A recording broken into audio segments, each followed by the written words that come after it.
हा व्हिडिओ अचानक तुझ्या समोर आलेला नाहीये, साक्षात बाळू मामांचा आदेश आहे.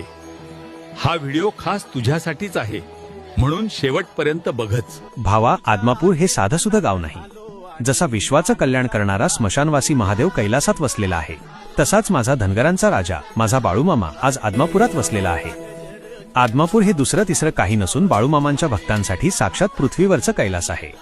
आता जे समोर दिसतंय ते डोळे भरून साठवून घ्या. आज तुमचे डोळे पावन करून घ्या. ही बघा माझ्या राजाची काठी, हे त्यांचे पवित्र कपडे. या वस्तूंना साक्षात मामांचा स्पर्श झालाय. ही मामांची ऊर्जा आहे. हा बघा तो ऐतिहासिक वाडा जिथे मामा दुपारी विश्राम करायचे. ह्या वाड्यात मामांसाठी दरवर्षी नवीन कोल्हापुरी चप्पल ठेवली जाते.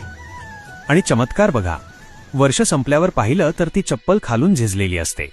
याचा अर्थ आजही माझा बाळूमामा भक्तांच्या रक्षणासाठी कपाळावर भंडारा लावून, हातात ती काठी घेऊन आणि पायात चप्पल घालून रात्रभर गस्त